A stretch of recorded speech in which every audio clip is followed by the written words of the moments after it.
Hi, welcome to our YouTube-friendly version of NTD News. What you'll see here is only the content that YouTube allows. For our complete, uncensored broadcast, head on over to ntd.com, and you can click on the link below. See you there. A new poll confirms former President Trump's popularity among Republicans, despite his legal woes. That's as Trump says another indictment could come any day now. NTD's Iris Tao has more.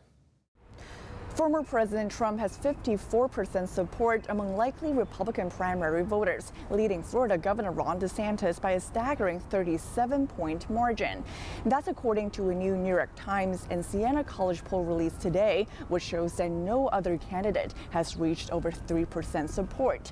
And Trump's wide lead comes despite legal challenges facing the former president. Among those polled, 7 in 10 Republican voters say that they don't think Trump has committed any serious crimes. These are ridiculous indictments, and all they're doing is hoping for massive election interference. That's all they want to do.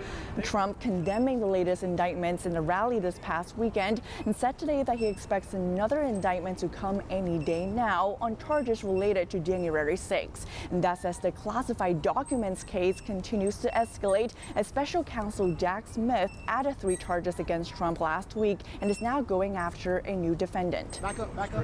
Mar-a-Lago property manager Carlos de Oliveira is accused of attempting to delete CCTV footage sought by the grand jury. He appeared in the Miami court for the first time today and is expected to enter a plea next week.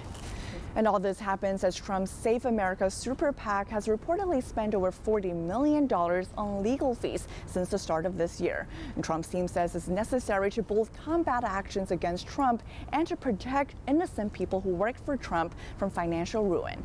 Reporting from Washington, D.C., Iris Tao, NTD News. And will Georgia prosecutor Fani Willis be disqualified from the Trump investigation? Today, a Fulton County judge says no, but a Cobb County judge is set to hear Trump's request next month. NTD's legal correspondent Arlene Richards reviews the expected indictment and the moves the DA is already making. As charges loom against former President Trump, a Fulton County judge today refused to block prosecutor Fani Willis from announcing those charges. In a 9-page decision, Judge Robert McBurney said Trump's bid to disqualify Willis was premature. McBurney, who is presiding over the Georgia grand jury investigation, said Trump should wait until after charges have been filed to challenge the propriety of the investigation. Trump's attorneys sought to prevent Willis from relying on recommendations made by a special grand jury. They said the jury didn't have the authority to issue charges. However, the jury did have some subpoena power and heard testimony from dozens of witnesses. They issued a final report with several recommendations. A former state prosecutor said this report is unusual. Georgia has this unusual creature that doesn't exist anywhere else in the country, where they call this special grand jury that enables it to conduct different kinds of investigations, but it does not have the authority to, in fact, issue indictments or charges. He said ultimately the prosecutor has to go to a regular grand jury that has authority to issue indictments. But he said the regular grand jury should be required to listen to all of the same testimony that the special grand jury heard. Trump's team is seeking to block Willis from relying on any evidence or testimony used in the report, and also to disqualify her from any further investigation. But Willis isn't slowing down her investigation. In a recent interview with WXIA, she said she will announce charging decisions by September 1st. What do you think the potential charges could be? What everybody's talking about, generally speaking, is what they call the RICO, or Racketeering Influenced and Corrupt Organization Act of Georgia. It's a Georgia state law that has to do with when people get together and commit a different group of criminal acts for a common purpose. He believes that Trump can legitimately challenge the special grand jury report on constitutional grounds, and said that as president in 2020, Trump had the right to challenge the election and should be immune from prosecution. Arlene Richards, NTD News. Zooming in on the 2024 presidential race, Republican candidate Ron DeSantis today unveiled his economic agenda, calling it a declaration of economic independence. He's promising to revitalize the economy. Florida Governor Ron DeSantis on Monday unveiled his economic platform for the 2024 campaign, calling it the Declaration of Economic Independence. The DeSantis campaign says it's an agenda to reverse the decline of America's economy and fight for the middle class. And that begins by restoring an American economy that actually works for American families again. And the reality is, if you've seen over these many years, American families have been saddled with weak economic growth, high prices, the quality of life has stagnated. Yet we've seen our national debt explode, and the Chinese Communist Party continues to eat this country's lunch every single day. 10 items are on the agenda. Number 1 is taking control of the economy from China and restoring economic sovereignty. Next, there are cutting red tape, keeping taxes low, unleashing energy independence, and ending ESG standards by large investors. So we will declare our economic independence from the failed elites that have orchestrated American decline, from the reckless federal spending that has inflated prices and plunged this nation to the brink of bankruptcy. We will declare our economic independence from the Chinese Communist Party. Also on the agenda are restoring merit, reforming the education system, and creating a fair labor market by securing the border. The DeSantis campaign also promises to rein in the Federal Reserve, oppose bailouts, and fight wasteful federal spending.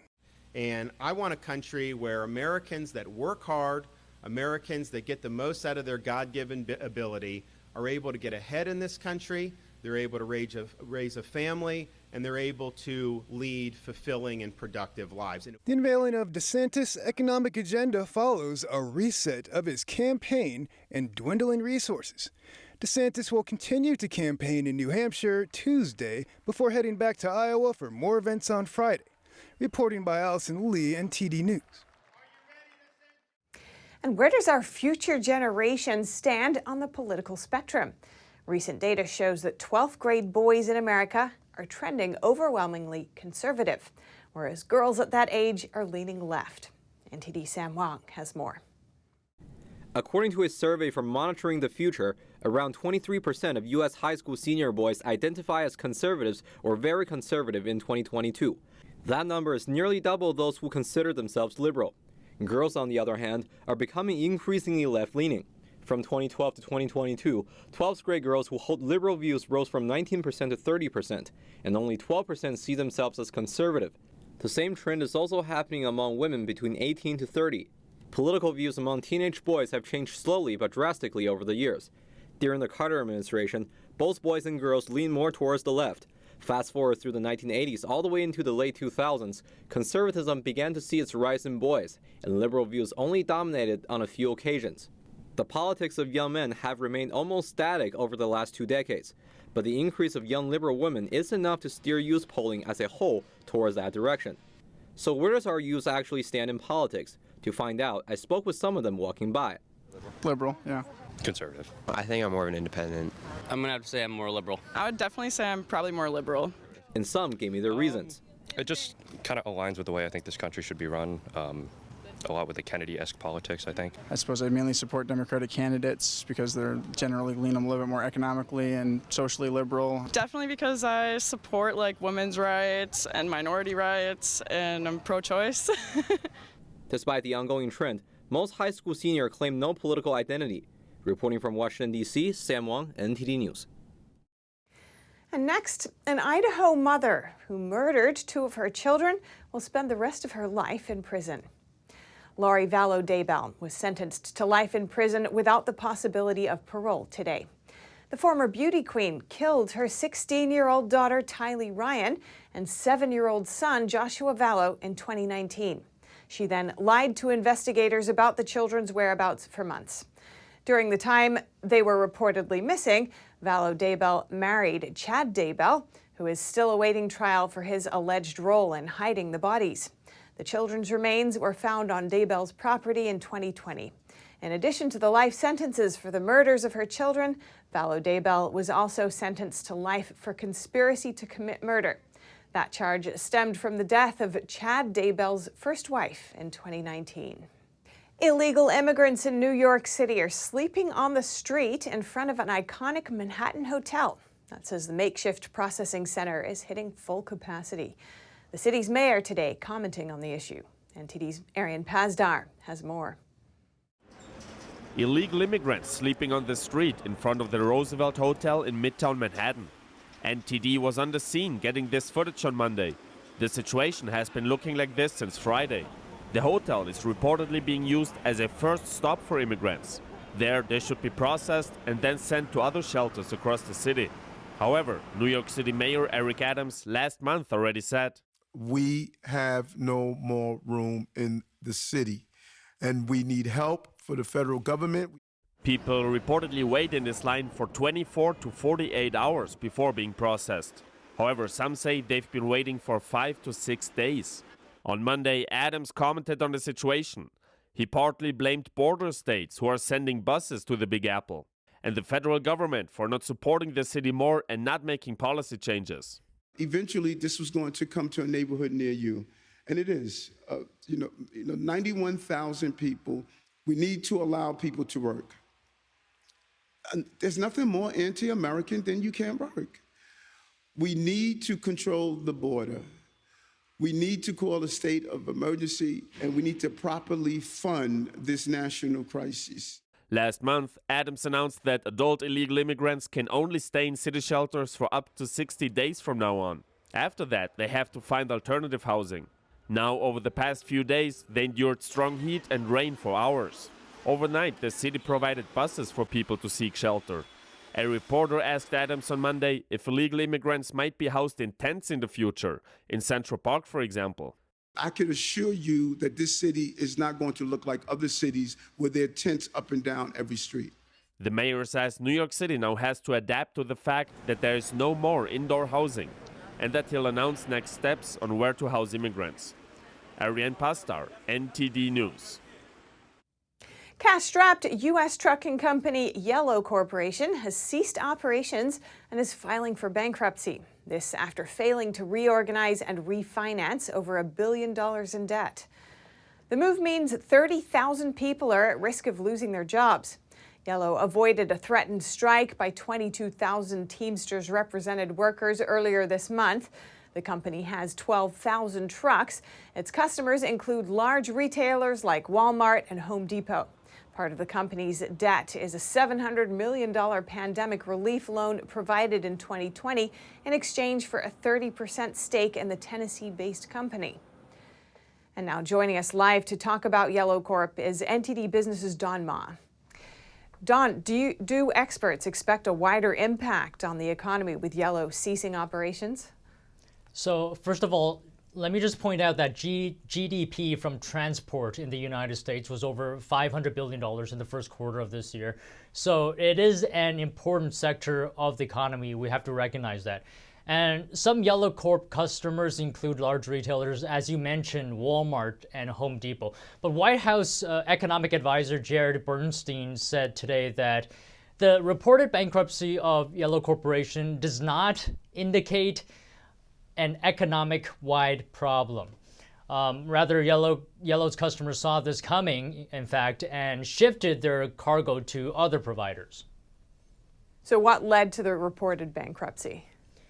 So Bernstein mentioned that the company appeared to take on more debt than it could handle.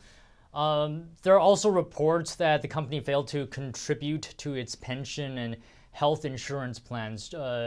Teamsters President Sean O'Brien said very bluntly, I may add, in a statement that, quote, Yellow has historically proven that it could not manage itself despite billions of dollars in worker concessions and hundreds of millions in bailout funding from the federal government.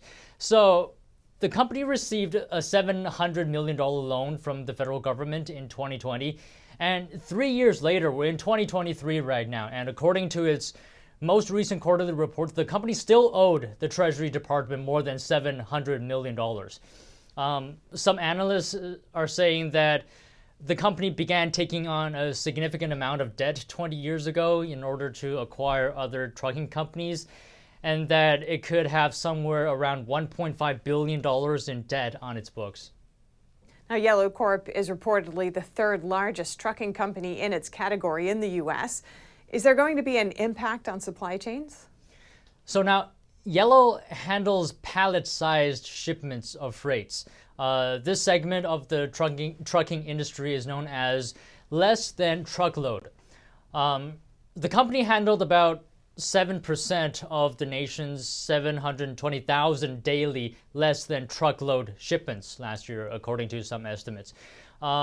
It's also estimated that there's about 8 to 10% excess capacity in the less than truckload sector right now. So the closure of Yellow shouldn't cause a significant disruption in supply chains.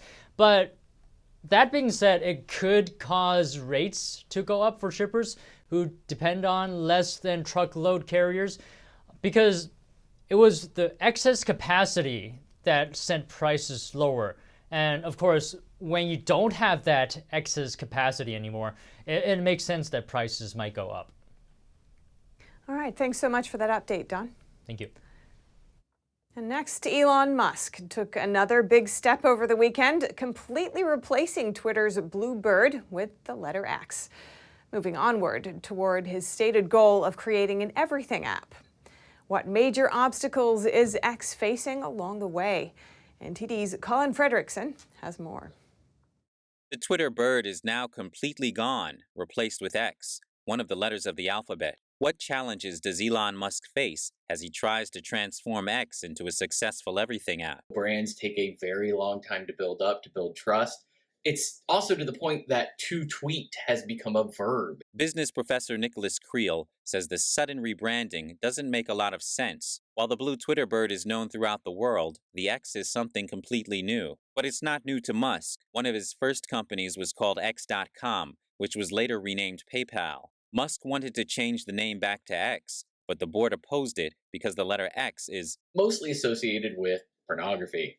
And so a lot of people see that, and it kind of sends up a red flag, particularly in a large segment of the population. Creel says many users and advertisers may be unwilling to associate with a product called X. Elon Musk loves X. He's named his kid X. When multiple companies have used X as part of it. There's a Tesla X model. Social media professor Andrew Selepak says the rebranding shows people the app isn't just about microblogging. The name Twitter, the blue bird, and the term tweet have been strongly associated with just sending out short text posts. X has a small user base compared to Instagram, compared to Facebook or YouTube or TikTok. So what I think Elon Musk is trying to do is seeing what other spaces can he enter the app into to get more people to use it. One key additional feature is the ability to make payments. This could have a significant impact on the money transfer space. Twitter has 450 million active users. So I think very quickly, if you were to offer payments, one, it can be a huge revenue driver. Joe Cambarato is the CEO of fintech firm National Business Capital and has experience with payment apps. He says adding a money transfer feature is a big opportunity for X. Twitter's massive worldwide user base means many would have immediate access to the app, and they wouldn't have to go through a bank to send money internationally. This feature could also leverage the social aspect of X, making transferring money more of a social experience. Colin Fredrickson, NTD News. Welcome back. If you're just joining us now, here are some of today's top headlines. Authorities discovered an illegal Chinese lab in California's Central Valley. It allegedly housed infectious diseases and nearly 1,000 mice that had reportedly been genetically engineered to catch and carry COVID-19. Officials in the small city of Reedley, about half an hour from Fresno, found an illegal lab in what was supposed to be an empty building. According to the court document filed on June 15th by Fresno County, the property on 850 I Street is run by Prestige Biotech, a Nevada corporation, and Universal Meditech, a California company. The lab is unlicensed and unregulated. It did not properly store biological material, medical waste, and infectious agents. The way they were disposed of also violated state law. They found nearly 1,000 mice. Most were euthanized and the rest were already found dead. The mice were raised in overcrowded cages with a lack of food and water. A person associated with Prestige Biotech informed the investigators that these mice were genetically engineered to catch and carry the COVID-19 virus. Between May 2nd through May 4th, CDC agents found E. coli, Streptococcus pneumonia, hepatitis B and C, herpes 1 and 5, and rubella. In a declaration, Assistant Director of Fresno County Public Health, Humero Prado, said city staff communicated via email with Xu Qinyao, supposedly the president of Prestige Biotech, back in March. City staff requested Ms. Yao provide any licenses or certifications permitting the experimentation on and breeding of these mice. Ms. Yao and Prestige Biotech failed to provide any certifications or licenses from any state or federal agency for storage and experimentation on mice and other laboratory activities at the property. A reporter with the Epoch Times visited the site. Residents told him the business has not been in operation for at least 5 months, but noticed that someone is living in the building. They found individual phone numbers and addresses in China, but did not confirm that they have connections to business in California. Turning our attention now to the suicide bombing in Pakistan on Sunday. The death toll from the blast has risen to 54, and an ISIS affiliate is claiming responsibility. Police said at least 54 people were killed after the attack on a political rally in northwestern Pakistan. 12 of those who died were under the age of 12. More than 100 were injured, including 17 critically. At least 1,000 people were present at the rally, which was organized by a pro-Taliban Islamist party. A branch of ISIS today claimed responsibility, saying the attacker detonated an explosive vest. The incident appeared to reflect divisions between Islamist groups, which have a strong presence in the Pakistan province that borders Afghanistan. An investigation is underway, and funerals were held today for some of the victims. And the junta that seized power in Niger has said that the government they toppled has given France authorization to carry out strikes to free the country's ousted president. France has neither confirmed nor denied the accusation. David Doyle has more. France has neither confirmed nor denied being given authorization to carry out strikes aimed at freeing Niger's ousted president, Mohamed Bazoum. That's after the military junta that seized power last week said on Monday that the government it had toppled had given such authorization. Here's Niger Army spokesman Colonel Amadou Abdrahman. In keeping with its policy of seeking ways and means to intervene militarily in Niger, France, with the complicity of certain Nigerians, held a meeting at the headquarters of the Niger National Guard to obtain the necessary political and military authorizations. Bazoum has been confined to Niger's presidential palace since Wednesday. The junta has previously warned against foreign attempts to extract him, saying it would result in bloodshed and chaos. France has condemned the coup and urged that Bazoum be reinstated. However, it has not announced any intention to intervene militarily. Asked about authorization for strikes on Monday, the French Foreign Ministry said the only authority it recognizes is Bazoum's and that its priority was the security of its citizens and facilities. On Sunday, junta supporters attacked the French embassy in the capital, Niamey. The coup in Niger follows military takeovers in Mali and Burkina Faso amid a wave of anti-French sentiment. France has had troops in the region for a decade, helping to fight a jihadist insurgency. But some in West Africa want the former colonial power to stop intervening in their affairs. Also in evidence outside the French embassy on Sunday, as has been the case in previous such protests in Mali and Burkina Faso, Russian flags. They are indicative of Western concerns that West Africa's latest military takeover could open the door for greater Russian influence in the region, as well as allow the Sahel's insurgency to spread. The junta also announced today that it has detained 3 more senior politicians from the ousted government. The approximately 1,000 U.S. troops in Niger have been restricted to the American military base. The Biden administration has not yet formally decided if the situation constitutes a coup, a designation that would require the U.S. to cut foreign and military assistance to Niger's government, which could have serious consequences for the fight against terrorism and stability in the region. And the Biden administration says it is closely monitoring the situation in Haiti, where an American nurse and her child have been kidnapped. The woman works for a nonprofit organization called El Roi. The organization said the two were taken from campus on Thursday. The State Department issued a do not travel advisory last week. It ordered non-emergency personnel to leave because of growing security concerns. Those include frequent kidnappings, crimes, civil unrest, and poor health infrastructure in the country. The party responsible for the kidnapping and their demands, if any, are currently unknown. How secure is your money? There seems to be a movement underway that's setting up a kind of social credit score system, and it starts with our personal finances. That's according to former Wall Street banker Kevin Stocklin. He produced the epic original The Shadow State, and now writes for the Epic Times as a business reporter. We spoke earlier today. Kevin, thanks for joining us. Your piece in the Epic Times today sounds the alarm over building potential for a personal social credit score system in the West. What would that look like, and why should people be concerned? Well, so personal finance is really at the center of a lot of our connections to society. So what we're seeing is people having their bank accounts abruptly shut. In some cases, their payment service, their access to credit cards and things like that canceled. And it's very hard to function for a company or for a human being without any sort of financial connection like this. And if this ramps up as you are anticipating it may, how close do you think we are to that kind of change? Well, it's very worrisome. So we've seen a number of cases in the UK, in the US, and certainly in Canada of people who have the wrong political or religious views suddenly being shut out of the system.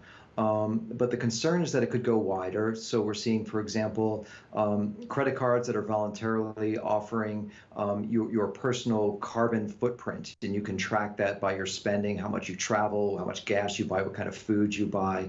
So we may be seeing environmental causes come in, and we're also seeing banks actively debank industries they don't like firearms dealers, which are often small family mom and pop shops. They're getting cut off from payment services and banking services as well.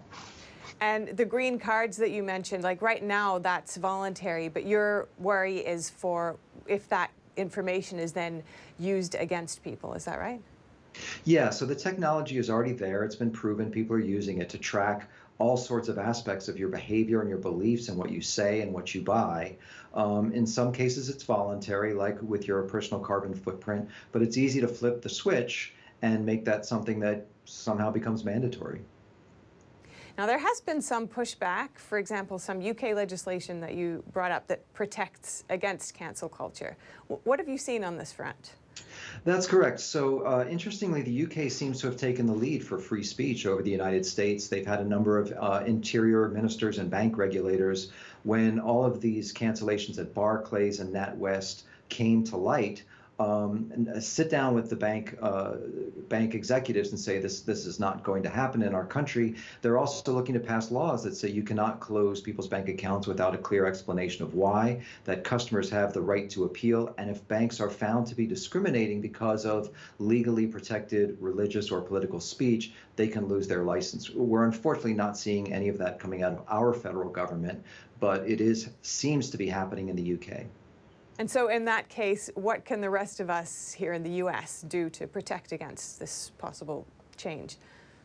Well, obviously, something at the federal level where they become more concerned with the First Amendment rights would be nice. But in the meantime, we're seeing a lot of states step up. So Florida, for example, has passed a law banning banks that operate in that state from discriminating according to political or religious views. We had 19 state attorney generals write letters to, for example, J.P. Morgan Chase against what they claim is political and religious debanking by that institution. And we've had 14 state financial officers also write letters to that institution, and there have been some investigations of the larger banks in the U.S. as well. So any action that seems to be happening in the U.S. is happening at the state level. And is there anything else that you think our viewers should know about this? One option that people may want to consider is moving their accounts towards smaller community banks and savings and loans or things like this that seem to be a little less aggressive in enforcing these social credit scores. All right, thank you so much. Kevin Stocklin, Epoch Times reporter and producer of the documentary The Shadow State. Really appreciate it. Thank you for having me on. And now for your sports news. Here's NTD's Dave Martin with a look at the biggest acquisition of baseball's trade deadline thus far.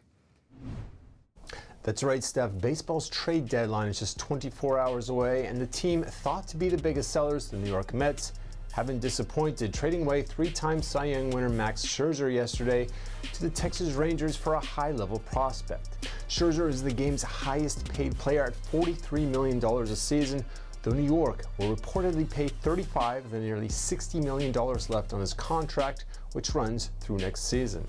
Now, Scherzer hasn't put up the best numbers so far this year, with an ERA just over 4.